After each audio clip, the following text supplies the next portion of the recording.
미용실 연구소 구독과 좋아요, 알람 설정 감사합니다. 궁금한 거는 지금도 많고 앞으로도 많을 거고 계속 많아질 거긴 한데 약간 그런 거 있잖아요. 그 지금 솔직히 뭐 이런 거 블로그, 인스타그램 이런 거 말고 실질적으로 하는 것들 있잖아요. 뭐 네이버라든지 카카오 헤어샵 이거를 동시에 시작하는 게 맞는지도 모르겠고 언제 이렇게 해야 되는지도 모르겠고 아무것도 몰라요. 그냥 몰라요. 다 몰라요. 몰라. 저희 같은 경우는 그냥 둘 다예요. 그쵸. 둘 다 하고 있고 뭐 수수료 물론 이제 많이 나가긴 하지만 뭐 어떻게 보면 예전에 뭐 예를 들어 블로그 체험단만 불러도 한 달에 뭐 몇십만 원씩 나가잖아요. 뭐 그거 생각하면 그냥 광고비라고 생각하고 하고 있긴 해요. 근데 이제 예를 들면 뭐 네이버에 집중해야 될지 카카오에 집중해야 될지 이제 그게 조금 고민일 것 같은데 요즘 고객님들이 소비자들이 되게 똑똑해요. 나는 카카오만 할 거야 라는 분 없어요. 저희 손님들 보면 요번엔 카카오로 예약해 주셨네요. 하면 요번에 카카오에서 쿠폰을 받아서요.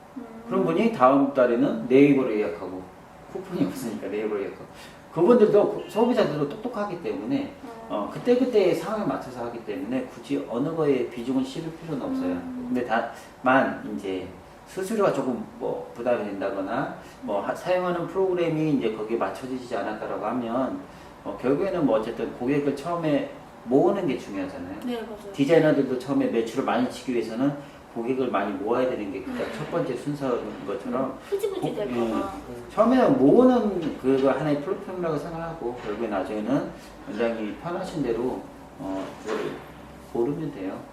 저는 그렇게 생각해서 처음에는 그냥 다 하는 게 좋다고 저는 생각이 들어요. 퇴장 뭐 써요? 핸즈 써요? 헤어장 써요? 헤어장을 쓰다가 핸들을 쓰고 있는데 그 카카오 저도 핸즈 써요. 헤어샵이랑 연동 안 되죠? 카카오 헤어샵이 이제 자사 독립돼가지고 헤어장 안 써도 맞아요. 카카오 헤어샵 지금 쓸 수 돼요. 있어서 어. 그거는 굳이 상관은 없어요. 뭘 쓰든. 그래서 예전에는 헤어장 안 쓰면 카카오 헤어샵 못 써 이거였는데 지금은 그게 그냥 없어서. 플랫폼 수수료만 내면 쓸 수가 있어서 근데 수수료가 사실 좀 많이 부담스럽죠. 기존에는 A타입, B타입이라고 해서 좀 두 가지 방식 나눠져 있어서 그때는 수수료가 좀 합리적이다라는 생각이 들었는데 지금은 사실상 좀 쓰기 부담스러울 정도로 수수료 너무 올라서 근데 실질적으로 저희도 비율을 보면 네이버 비중이 훨씬 더 커요. 카카오보다는. 그러니까 이게 집중하기 나름이긴 한 것 같아요. 네. 어디다가 좀 포커스 맞추고 지금도 카카오 헤어가 더 좋다는 매장도 있고 네이버가 더 좋다는 매장도 있고 둘 다인데 저는 둘 다 좋다고 생각을 해요. 어쨌든 간에. 근데 둘 다 좋은데 제 입장에서는 어쩔 수 없는 선택을 할 수밖에 없다면은 비중이 이쪽으로 한쪽으로 치일 수밖에 없고. 요금제가 그렇다라고 하면은 저는 조금 하기 힘들 것 같네요. 누가 도와줬으면 좋겠다. 이렇게 산타처럼 뭐 약간 그런 제도가 있었어요. 신생샵인데 이렇게 열심히 하려는 원장한테 뭐 몇 달간 수수료 면제 약간 뭐. 사실 저는 지금 27에 사업을 하고 저를 바라보고 있는 직원들을 처음 채용했다 보니까 솔직히 저한테는 이 모든 게 버겁거든요. 뭔가 오버하네 이럴 수도 있는데 뭔가 내가 이 사람들 인생을 망치는 기분이 들 때도 있어요. 가끔. 이제 제가 이제 나이가 어린 오너다 보니까 이제 저보다 나이가 많은 직원들이 들어올 때 웃지 마요. 나이가 어린 것 같지가 않아서. 그 이제 선을 잘 모르겠어요. 그 오너로서 약간 오너로서 이게 오그라져요. 근데 이게 진짜 그건 있는 것 같아요. 이제 원장님이 지금 올해 이제 만이죠. 네. 네. 제가 이제 38이고 저도 이제 10년 이제 가까이 된 거고 원장님도 어쨌든 저희 둘 다 20대에 창업을 했잖아요. 그렇죠. 그러니까 원장님하고 저하고 어쨌든 약간 비슷한 느낌이 있을 것 같은데 처음 오픈했을 때 저희보다 나이 많은 직원들 있으면은 불편하고 그렇죠. 대하기도 힘들고 뭐 어떻게 해야 될지도 모르겠고 근데 이거는 저는 그렇게 생각해요. 시간이 지나야 돼. 맞아. 그리고 원장님이 나이가 먹어야 돼. 여기만 먹지 말고 정신 차려. 진짜 나이가 좀 먹고 네. 이게 그 관계라는 게 사실 어쩔 수 없는 것 같아요.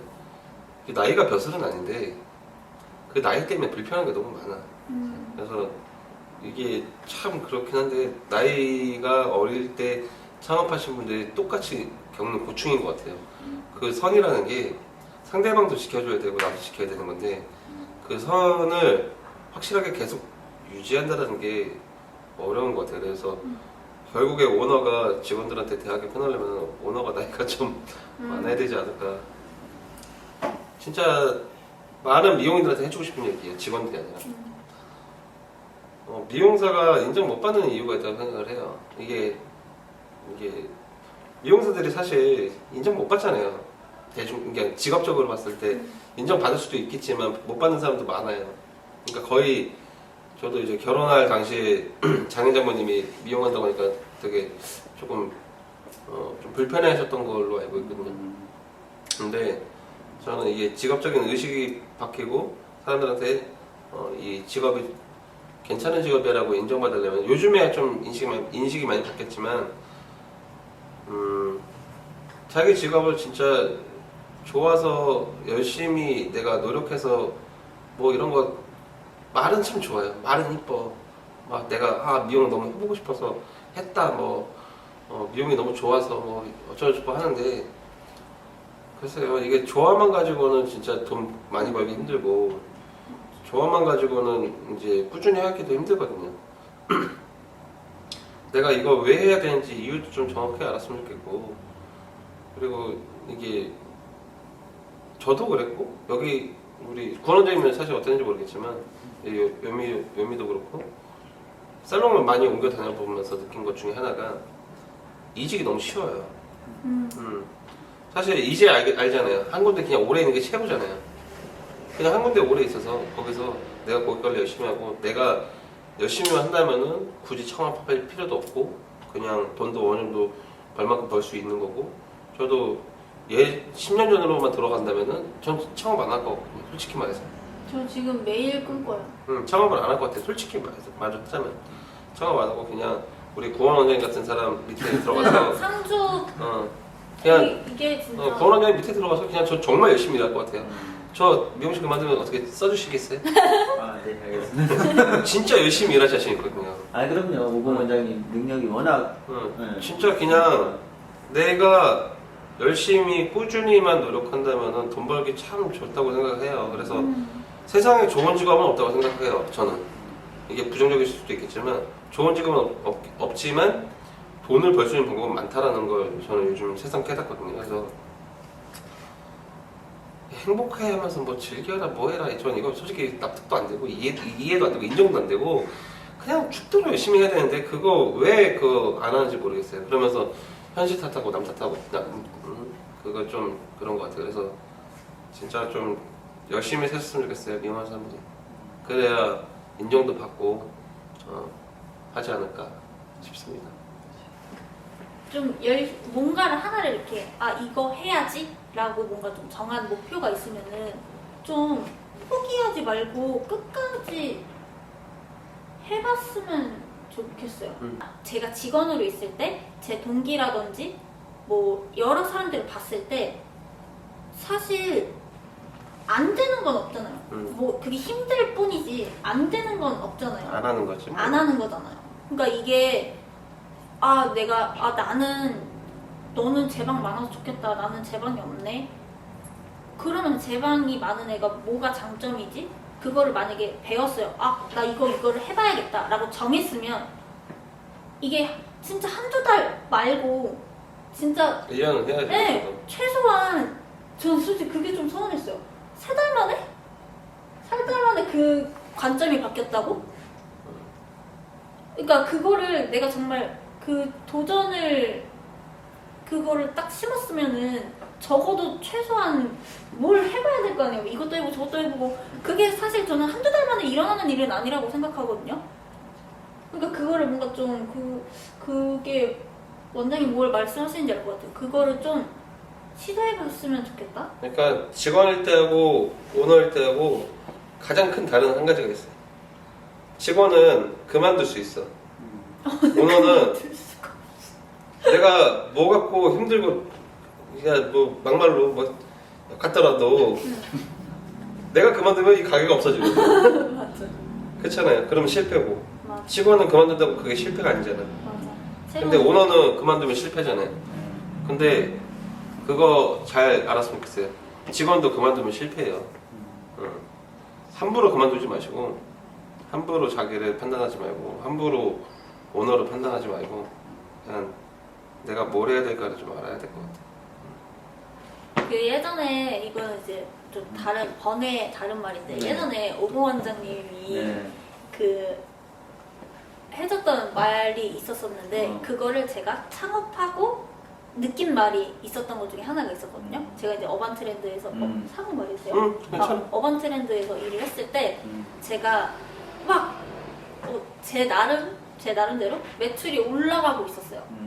한 3달 차 때까지 막 뭐 100만 원씩 올라가고 있었어요. 그래서 제가 나는 뭐지? 되는 사람. 나는 뭐 어딜 가도 되는 애인가? 난 뭐지?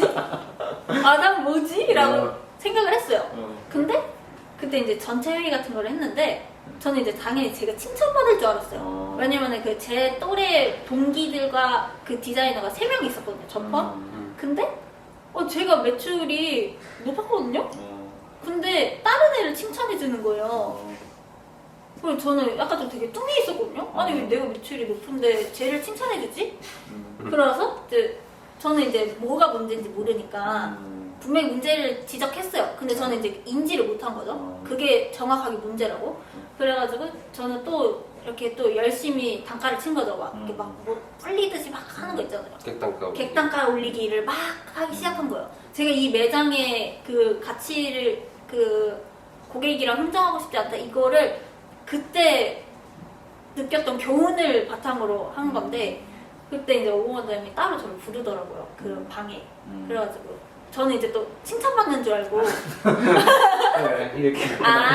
이게 다 같이 있는 자리에서 칭찬해주기 조금 그러니까 따로 불러서 나를 칭찬해주려는 거구나 이러고 나는 이제 갔거든요. 쫄래줄래? 김치국을. 그래서 드링킹을 네, 완전 드링킹하고 윤미야 나 좀 보자 그래가지고 저요? 네? 이러고 갔는데 저 밝은 분이 이렇게 딱 앉았는데 무슨 이제 표 같은 걸 보여주면서 이런 식으로 지금 3달이지 이런 식으로 몇 달이 가면은 너 B고객 다 떨어진다고 이제 그 제가 금액을 그때 정말 저는 그게 맞는 거라고 생각을 했어요. 사실 신규는 거의 뭐 원장님 기계는 아니잖아요. 뭐 신규를 계속 만들어줄 수는 없잖아요. 어찌됐건 그거에서 잡아가는 거는 내 몫이잖아요. 근데 신규를 만들어주고 저는 그 만들어진 거에 객단가를 막 치는 거예요. 그러니까 매출을 찍는 거예요. 근데 이거는 한계가 있다는 거죠. 그러니까 그거를 되게 돌려서 디자이너로서 말을 해줬었거든요. 이렇게 하면은 저 고객도 느낀다고. 그렇게 이 사람이 나한테 이 당시에는 머리가 마음에 들지 몰라도 이 사람이 나중에 다시 리턴을 할 주기가 됐을 때 가격적인 고민을 하게 되면 이미 그거는 실패한 거라고. 그러니까 그때는 솔직히 인지를 제대로 못했어요. 그러니까 그때 이게 전 기억나요. 그러니까 객단가가 되게 높았어요. 그래서 신규도 어느 정도 받고 매출도 되게 계약업소로 빨리 늘어났는데 저는 보니까 이러면은 절대 제 방 안 잡힐 것 같은데. 그러니까 칭찬해줄 거리가 없었어요. 매출을 잘하면 뭐해. 그러니까 저는 제 입장만 보면은 매출 하면 좋죠. 왜 나한테 내 주머니가 빵빵해지는데. 근데 그게 아니라 중요한 건 이 친구도 나중에 시간이 지나서 그 당시에 코로나가 터졌을 때 제 방이 어느 정도 쌓여있다면 코로나가 터지더라도 문제가 되지가 않는데 나중 가서 예를 들어서 신규 고객 없거나 그런 힘든 상황이 왔을 때 또 언제 역병이 돌지 어떻게 알아요. 그랬을 때 내가 어느 정도 고객이 확보가 돼 있다면은 부담 없이 계속 뭔가 꾸준하게 릴레이가 될 텐데 단순히 순간에 매출이 오르는 것보다 멀리 봐야 꾸준하게 갈 수 있는 걸 해야 되는데 그게 안 돼 있어서 그래서 사실 칭찬을 잘 안 했던 것 같아요. 맞아. 그래서 되게 서운했었어. 혼나기는 진짜 많이 혼났어요. 근데 약간 혼나면은 옥이 생겨가지고 약간 내가 문제라고? 약간 막 이러고. 객단가 덮친 거 아니야? 근데 그때 되게 고민을 많이 했어요. 근데 이거를 그때 한 20% 이해를 했거든요. 그 20% 이해하는데도 한 몇 달 걸렸어요. 이게 이 참뜻이 뭘까를 이해하는데 되게 오래 걸렸는데 이거를 그 나머지 80%를 제가 차리면서 되게 느꼈어요. 이게 그거를 더 깨끗하게 느끼게 해주는 것 같아요. 코로나가 지금. 자, 뭐 어쨌든 너무 얘기가 길어지니까. 자, 아무튼 뭐 오늘 이제 여기 수원 인계동에 살롱에 때 왔고요. 우리 요미 원장님 만났는데 이제 구원 원장님 이제 한번 한 말씀 해주시죠. 네. 오늘 요미 원장님 처음 만나는데 역시 실물이 더 예쁘시고, 또 우리 살롱도 되게 예쁘고, 그래서 되게 잘 되실 것 같아요. 또 워낙 긍정적인 분이시고, 또 이렇게 좋은 원장님이 또 뒤에서 탁 받쳐주고 계시니까 잘 되실 것 같아요. 그래서 근데 뭐 아까도 예를 들면 내가 스스로 뭔가 해보려고 해서 하셨다고 했었잖아요. 인테리어 같은 것도. 근데 뭐 이렇게 도움을 받아보는 것도 되게 좋은 것 같아요. 굳이 내 고집대로 내가 모든 걸 다 하겠다 이렇게 생각하면 시간은 우리를 기다려주지 않잖아요. 그렇죠? 버스는 이미 떠나가 버리니까 정말 요즘은 타이밍이 정말 좋아야 되는 것 같아요. 적절한 타이밍에 도움 받을 거 받고 이렇게. 근데 이것도 또한 관계거든요. 이게 뭐 내가 도움을 받았다고 해서 나도 뭐 갚아야 되고 이런 게 아니라 도움을 주는 원장님 입장에서는 되게 뿌듯할 거예요. 그래서 원장님 잘 되면 되게 또 좋고, 이게 관계라는 것 때문에 꼭 내 스스로 일어서는 것도 좋지만 이렇게 관계를 맺어가면서 다 같이 뭔가 해가는 것도 너무 좋지 않을까 하는 생각이 듭니다. 오늘 좋은 시간이었습니다. 오 원장님. 저는 뭐 할 얘기 다 했고요. 좋아요와 구독과 알림 설정 꼭 해주세요. 항상 말할 때마다 이게 좀 약간 그렇죠. 입이 안 익어서 다시 한 번 더 좋아요, 구독, 알림 설정 해주세요. 안녕. 감사합니다. 수고하셨습니다. 영상이 도움이 되셨다면 구독과 좋아요, 알림 설정 해주세요. 감사합니다.